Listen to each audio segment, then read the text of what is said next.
The rehearsal dinner was held at the Grand Meridian, the most expensive restaurant in the city.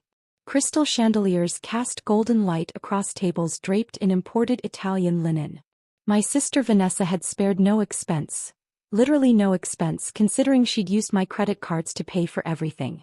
I sat at the far end of the family table, wearing a simple navy dress while everyone else sparkled in designer clothes. Vanessa held court at the center, her engagement ring catching the light every time she gestured. The diamond was 3 carats, maybe 4. I happened to know it cost $47,000 because I'd seen the charge on my Amex statement 2 months ago.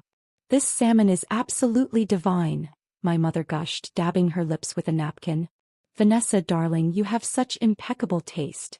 "Only the best for my wedding weekend," Vanessa said, flipping her freshly highlighted hair. "Those highlights cost $850 at an exclusive salon." I knew because that charge had appeared on my visa the same day. My father raised his wine glass. "To my beautiful daughter who's always known her worth. You deserve every bit of this happiness." They clinked glasses around the table. No one looked my direction.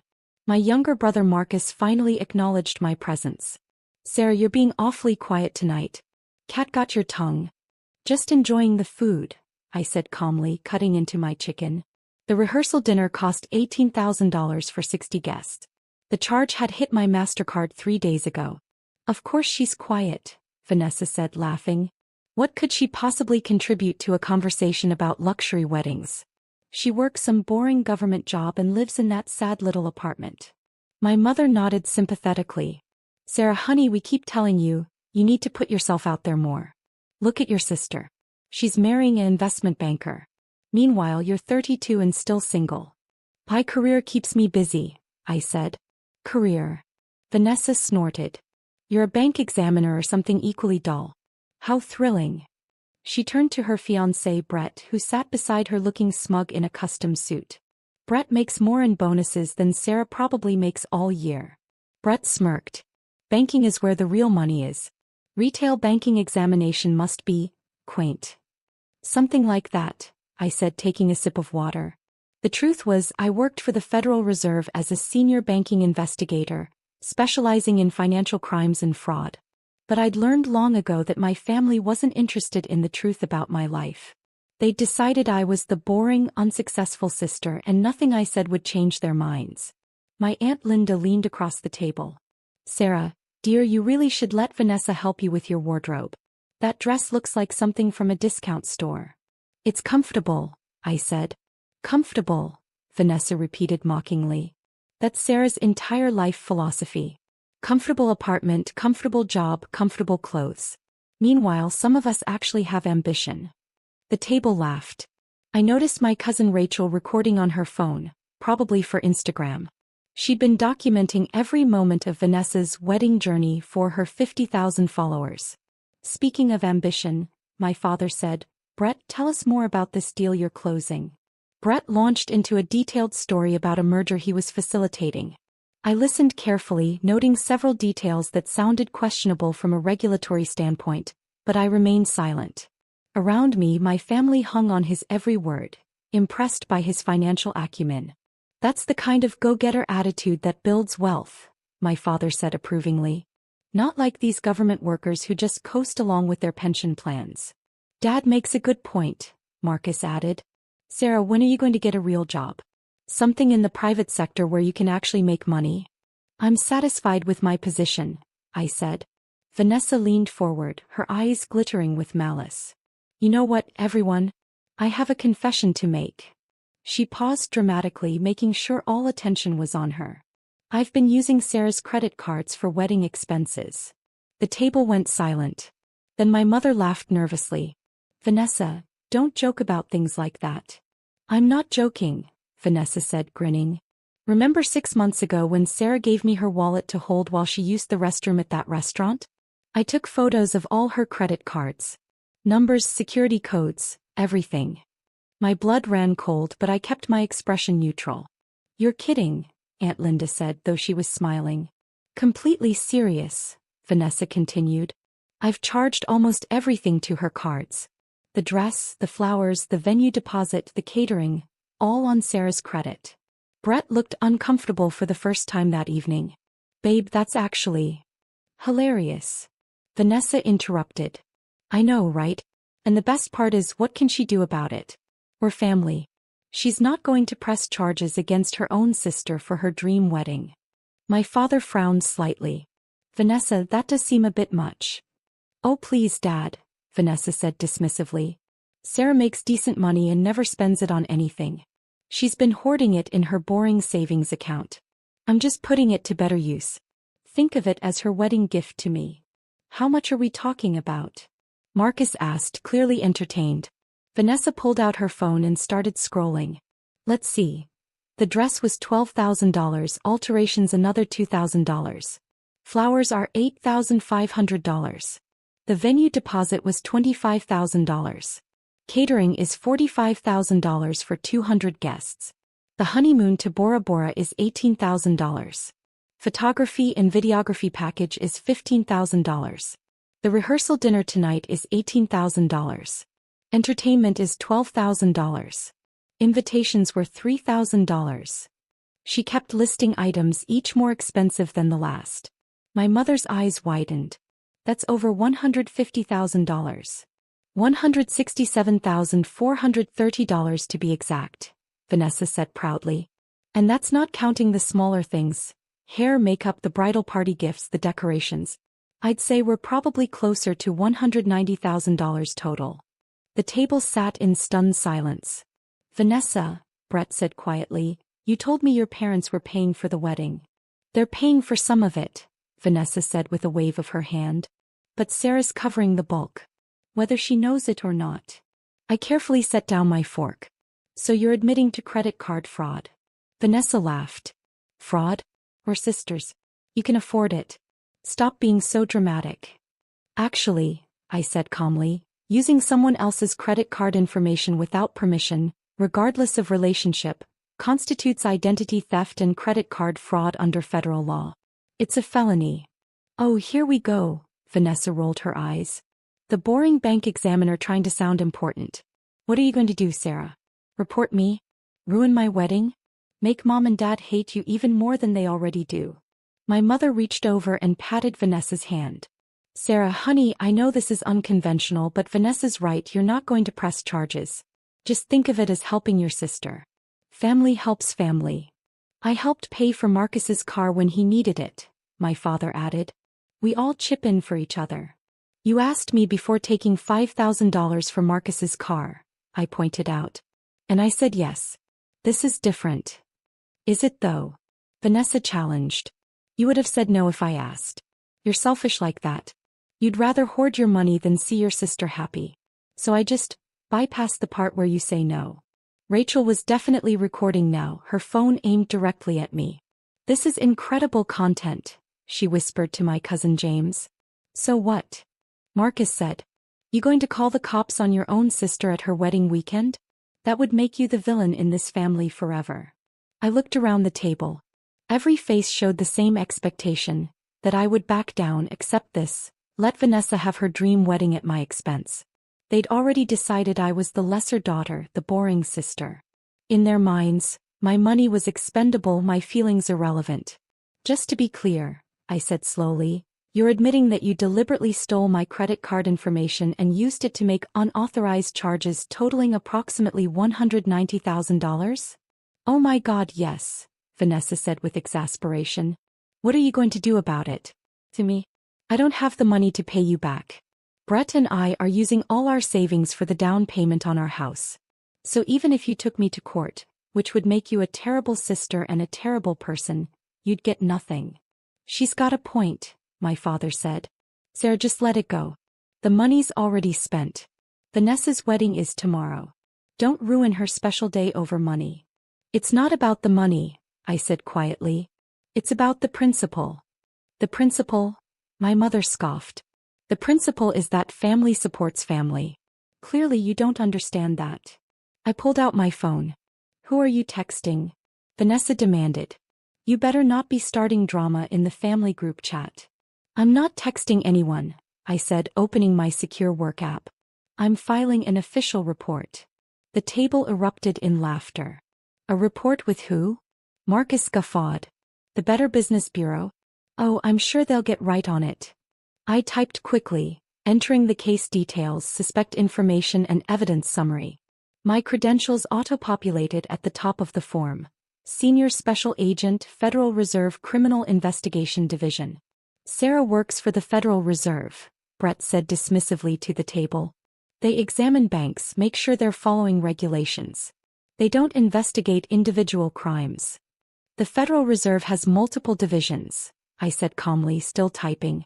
The Division of Banking Supervision and Regulation does examine banks. That's not where I work. Then where do you work? My father asked. The Criminal Investigation Division, I said, submitting the report. I'm a federal agent who investigates financial crimes, including credit card fraud, identity theft, bank fraud, and money laundering. The laughter died. You're not a federal agent, Vanessa said, but her voice had lost its confidence. You're a bank examiner. I'm a senior special agent, I corrected. I've been with the Criminal Investigation Division for 8 years. Before that, I spent 2 years with the FBI's Financial Crimes Unit. I looked up from my phone. I specialize in identity theft cases. My mother's face had gone pale. Sarah, you're exaggerating. You would have told us if you were an FBI agent. I left the FBI 6 years ago, I said. And I did tell you. At Thanksgiving in 2019, I mentioned my promotion to the Federal Reserve Criminal Investigation Division. You told me to stop being boring and change the subject to Vanessa's new boyfriend. The table was completely silent now. Brett cleared his throat. Okay, but surely you're not going to actually prosecute your own sister. You're just trying to scare her. I've already filed the report, I said, showing them my phone screen. The official Federal Reserve seal was visible at the top, along with my badge number and the case number that had been automatically generated. As a federal agent, I'm legally obligated to report crimes I become aware of, even if they involve family members. Sarah, my father said slowly, let's think about this rationally. I am thinking rationally, I interrupted. Vanessa admitted to deliberately stealing credit card information and making unauthorized charges totaling approximately $190,000. She did this on camera. I nodded toward Rachel, who had lowered her phone, looking panicked. In front of multiple witnesses at a public venue. This isn't a he said she said situation. This is a documented confession to multiple federal felonies. Federal. Vanessa whispered. Credit card fraud crosses state lines, I explained. The credit card companies are based in different states, vendors are in multiple states, and the honeymoon involves international travel. That makes it federal jurisdiction. The FBI will likely be involved, along with the Secret Service Financial Crimes Division. The Secret Service investigates financial crimes? Marcus asked stupidly. That's their primary function, I said. Most people don't know that. Vanessa's hands were shaking. You can't do this. It's my wedding tomorrow. You should have thought of that before committing multiple felonies, I said simply. My mother found her voice. Sarah Elizabeth Morrison, you stop this right now. I am your mother and I'm telling you to drop this ridiculous report or whatever you filed. I met her eyes. With all due respect, Mom, you have no authority over federal law enforcement investigations. I have authority over you, she snapped. I'm 32 years old and a federal agent, I replied. You really don't. My phone buzzed. I glanced down at the message from my supervisor, Assistant Director James Chin. Report received. Team is 15 minutes out. Do you need immediate backup? I texted back. Situation stable. Suspects not fleeing. See you soon. Who are you texting? Brett demanded. My supervisor, I said. He's coordinating the response team. Response team. Vanessa's voice cracked. What response team? The FBI and Secret Service don't take kindly to financial crimes of this magnitude, I explained. When someone confesses to stealing nearly $200,000, they tend to respond quickly. Especially when the victim is a federal agent. It suggests the perpetrator either didn't know or didn't care about the law, both of which are concerning. The restaurant had gone quiet around us. Other diners were watching our table with interest. Brett stood up abruptly. We're leaving. I wouldn't recommend that, I said calmly. Fleeing would add additional charges and make you look guilty of conspiracy. Conspiracy. Brett sat back down heavily. I didn't know anything about this. You didn't question where the money for a $200,000 wedding came from? I asked. Vanessa told you tonight she charged it to my credit cards. You said nothing. I just found out. Brett protested. And yet you didn't immediately insist she call the credit card companies to reverse the charges, I pointed out. That could be seen as complicity after the fact. Brett turned to Vanessa, his face red. I told you we should have had a smaller wedding. I told you $200,000 was insane. You said your parents were paying. They were supposed to, Vanessa said, tears starting to stream down her face. But then Dad's investments didn't do as well and Mom said they could only give $30,000 and I'd already put down deposits and I couldn't have a cheap wedding, everyone would judge me. So you committed fraud? Brett shouted, drawing looks from the entire restaurant. Do you have any idea what this could do to my career? I work in banking. I can't be married to a convicted felon. Maybe you should have thought of that before you benefited from the proceeds of fraud, I suggested. My father stood up. Everyone calm down. Sarah, sweetheart, please. Let's talk about this privately. I'm sure we can work something out. There's nothing to work out, I said. The report has been filed. The investigation is underway. Federal agents are en route. How long do we have? My mother asked frantically. I checked my phone. About 10 minutes now. The table erupted into chaos. Marcus started Googling credit card fraud penalties on his phone. Aunt Linda was calling her lawyer husband. Rachel had completely forgotten about Instagram and was deleting the videos she'd recorded. My parents were having a frantic whispered conversation with Vanessa, who was sobbing into her napkin. Brett had moved 3 seats away from Vanessa and was on his phone with someone saying, I had no knowledge of any illegal activity, over and over. A well-dressed man approached our table. Excuse me, I'm the manager. We've received complaints about the noise level. I'm going to have to ask you to. Federal agent, I said, showing him my badge. There's about to be a law enforcement operation here. You might want to clear the surrounding tables. His eyes widened. Should I call the police? Federal agents are already en route, I assured him. But you should probably make sure your security footage from tonight is preserved. It's evidence in a federal case. He backed away quickly, speaking urgently into his radio. My mother grabbed my hand. Sarah, please. She's your sister. Your only sister. You can't send her to prison. She sent herself to prison, I said, not unkindly. I told her it was fraud. She laughed at me. She asked what I could do about it. You can stop this, my father pleaded. You filed the report, you can unfile it. That's not how it works, I explained. Once a federal crime is reported, especially one this significant, the investigation proceeds regardless of the victim's wishes. Even if I wanted to drop it, which I don't, I couldn't. Vanessa looked up, mascara running down her face. I'm sorry, okay? I'm sorry. I'll pay you back. With what money? I asked. You just told everyone you spent all your savings on a house down payment. We'll sell the house, Brett said immediately. We'll return everything for the wedding we can still return. We'll make payments. That's between you and the court, I said. Restitution is typically part of sentencing. Sentencing? Vanessa whispered. Credit card fraud involving amounts over $100,000 typically carries a sentence of 5 to 10 years in federal prison, I said. Identity theft adds another 2 to 5 years. Depending on how the prosecutor structures the charges, you could be looking at a significant sentence. But I'm getting married tomorrow, Vanessa sobbed. You might want to postpone, I suggested. The restaurant's front doors opened. Assistant Director Chin entered, followed by 4 other agents in FBI windbreakers and 2 Secret Service agents in dark suits.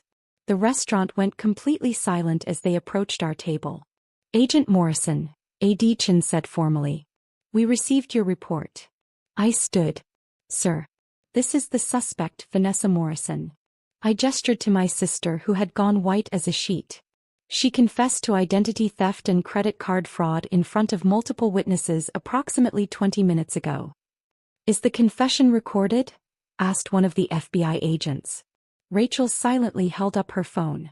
I'll need that phone as evidence, the agent said, putting on gloves. But my Instagram, Rachel started. We'll return it after we extract the relevant footage, the agent assured her. Chin looked at Vanessa. Ms. Morrison, I'm Assistant Director James Chin with the Federal Reserve Criminal Investigation Division. These agents are from the FBI's Financial Crimes Unit and the Secret Service. We need to ask you some questions. I want a lawyer, Vanessa said, her voice shaking. That's your right, Chin said. But I should inform you that we've already obtained preliminary warrants for your phone records, credit card statements and bank accounts. We'll be executing those tonight. One of the Secret Service agents stepped forward. We'll also need to speak with Brett Morrison. Sir, were you aware of the fraudulent charges? Brett's expensive lawyer veneer cracked. I want a lawyer too. Interesting, the agent said, making a note. My mother stood up, trying to maintain her dignity. This is ridiculous. You're treating my daughter like a criminal over a family misunderstanding. Ma'am, Chin said patiently, your daughter admitted to stealing credit card information and making approximately $190,000 in unauthorized charges. That's not a misunderstanding. That's multiple felonies. But she's family, my mother insisted. Sarah's family. She shouldn't have reported this. Agent Morrison had a legal obligation to report, Chin said. But even without that obligation, no one should be expected to absorb a $190,000 loss, family or not. My father tried a different approach. What if we pay it all back right now? Surely that resolves the issue. Restitution doesn't erase the crime, one of the FBI agents explained. If someone robs a bank and then gives the money back, they still robbed the bank. This isn't a bank robbery, my father protested. You're right, the agent said. Bank robbery typically involves less money and shorter sentences than large-scale credit card fraud. The blood drained from my father's face. Over the next hour, the restaurant was transformed into a crime scene. The FBI agents interviewed witnesses, collected Rachel's phone and several other people's phones that had captured video. The Secret Service agents worked with the restaurant to secure their security footage. Chin coordinated everything while also ensuring the restaurant's other patrons could leave without disruption. Vanessa and Brett were separated and questioned individually.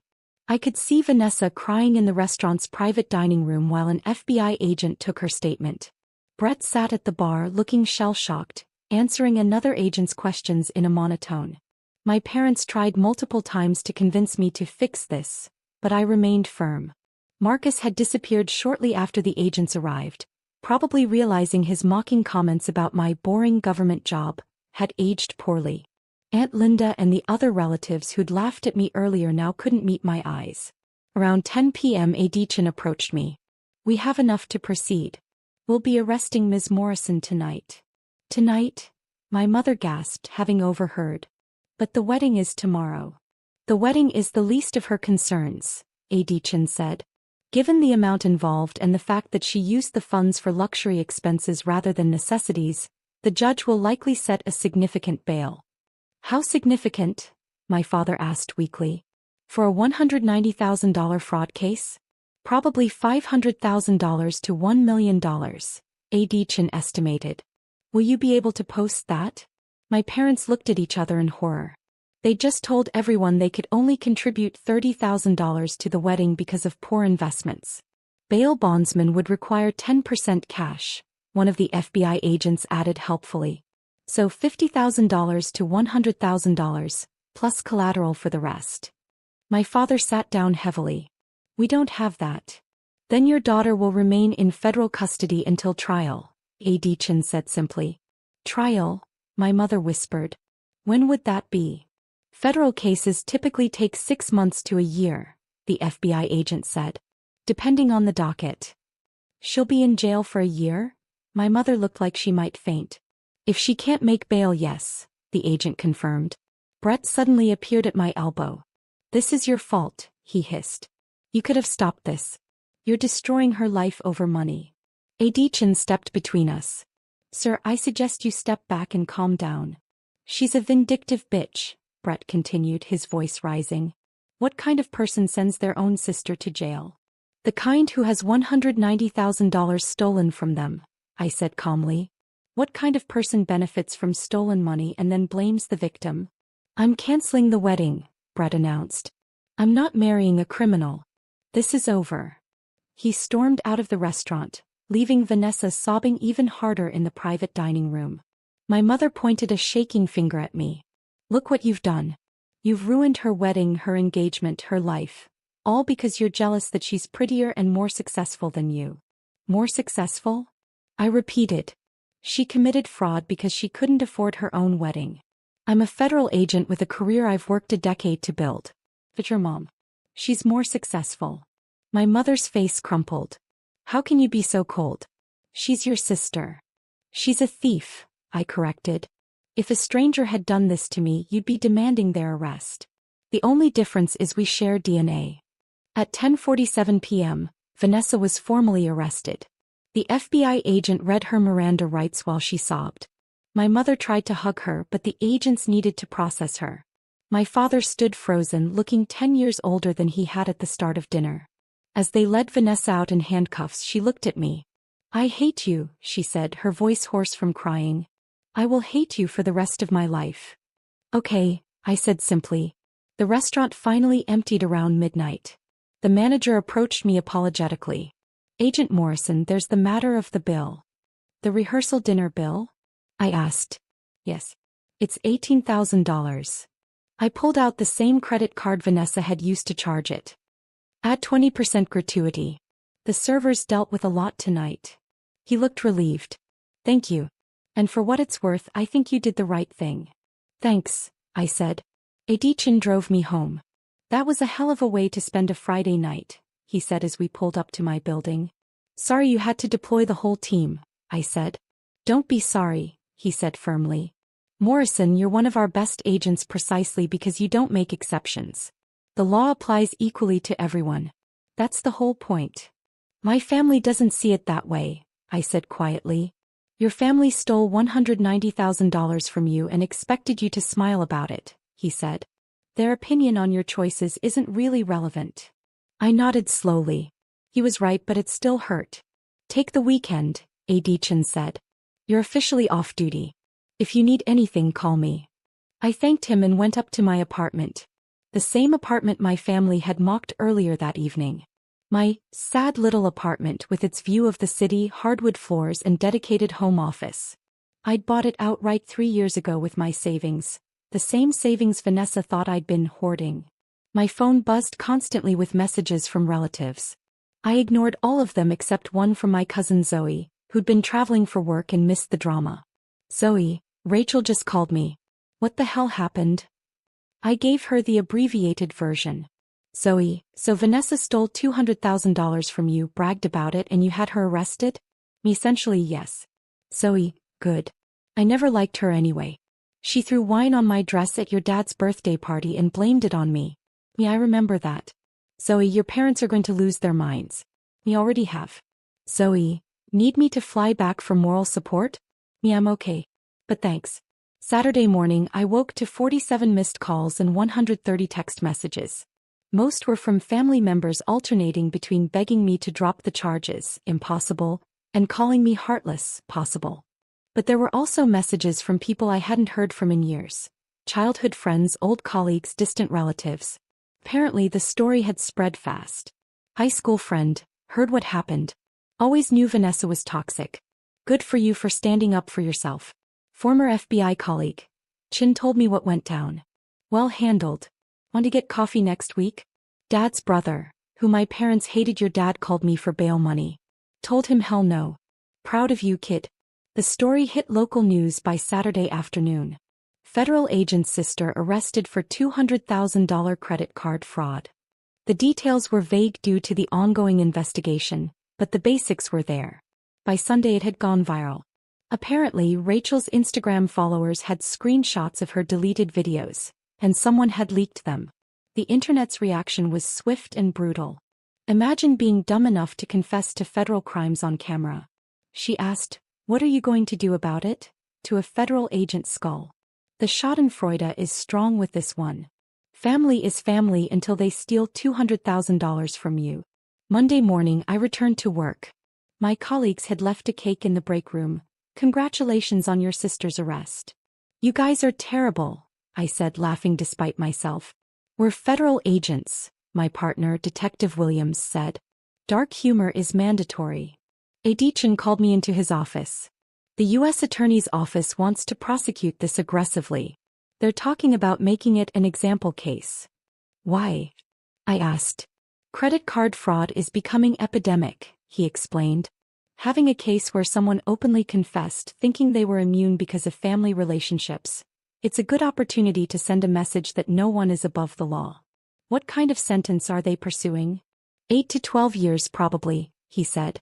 The amount involved, the premeditation, the lack of remorse. It all points to a significant sentence. I absorbed that. My sister could spend a decade in federal prison. You okay with that? Adichin asked gently. She made her choices, I said. I didn't force her to steal from me. I didn't force her to brag about it. I didn't force her to think she was untouchable. He nodded. For what it's worth, I think you're handling this with remarkable professionalism. The arraignment was Tuesday. Vanessa appeared via video from the Federal Detention Center, wearing an orange jumpsuit. She looked small and frightened, nothing like the confident woman who'd mocked me at the rehearsal dinner. The federal prosecutor laid out the charges: 15 counts of credit card fraud, 3 counts of identity theft, 1 count of wire fraud. Each count carried potential years in prison. Vanessa's court-appointed attorney argued for reduced bail, citing her lack of criminal history. The prosecutor countered that the premeditated nature of the crime and the amount involved made her a flight risk. The judge set bail at $750,000. My parents, sitting in the courtroom gallery, looked devastated. Outside the courthouse, reporters swarmed me. Agent Morrison, how do you feel about your sister's arrest? No comment, I said, walking to my car. Do you regret reporting her? No comment. What would you say to people who think you should have handled this privately? I paused. I'd say that crime is crime regardless of who commits it. We don't have a separate justice system for people with family connections. That quote became the headline. Federal agent. We don't have a separate justice system for family. My mother left a voicemail that night, her voice thick with tears. I hope you're proud of yourself. Your sister is sitting in a cell because of you. Sarah. She's never even had a parking ticket before. And you put her in jail like she's some kind of monster. We raised you better than this. We raised you to value family. I don't know who you've become, but you're not my daughter anymore. I saved the voicemail. Not to listen to again, but as evidence of the emotional manipulation that had characterized my entire life in this family. 3 weeks later, Vanessa took a plea deal. 8 years in federal prison, 5 years supervised release. Full restitution of $193,472.18, the final accounting of all fraudulent charges, and permanent criminal record. Brett had already filed for an annulment of their engagement. The wedding venue had kept all deposits as per their contract. Money Vanessa had charged to my cards and would now have to pay back as part of restitution. My parents took out a second mortgage to pay me back immediately, hoping it would somehow reduce Vanessa's sentence. It didn't. The judge made clear that restitution was about making the victim whole, not about reducing consequences for the perpetrator. At Vanessa's sentencing hearing, my mother testified as a character witness, sobbing through her testimony about what a good daughter Vanessa had been. My father described her as generous and kind, someone who'd made one mistake. The judge listened patiently, then said, "This wasn't one mistake. This was a calculated series of crimes committed over 6 months. Involving meticulous planning and repeated deliberate acts of theft. The defendant showed no remorse until facing consequences. 8 years. Vanessa sobbed as they led her away. My mother collapsed in the gallery. My father glared at me with pure hatred. I walked out of the courthouse and went back to work. 6 months later, I got promoted to supervisory special agent. My team handled complex financial crime investigations across 3 states. I was good at my job. Excellent, actually. I'd built a career on integrity, thoroughness, and an unwavering commitment to the law. My family never forgave me. I was excluded from all family events, removed from the family group chat, and written out of my parents' will. Cousins I'd grown up with blocked me on social media. Aunts and uncles I'd known my whole life pretended not to see me at the grocery store. But I'd also gained something: self-respect. For 32 years I'd been the family disappointment, the boring sister, the one who didn't quite measure up. I'd absorbed their contempt, their dismissal, their casual cruelty, and convinced myself it was normal. It wasn't normal. And I didn't have to accept it anymore. My real family turned out to be my colleagues. People who valued integrity over image, who respected competence over compliance, who understood that doing the right thing often meant standing alone. A.D. Chin said it best at my promotion ceremony: Agent Morrison embodies everything we value in federal law enforcement. When faced with a choice between family loyalty and legal duty, she chose duty without hesitation. That's not coldness. That's courage. Vanessa is currently serving her sentence at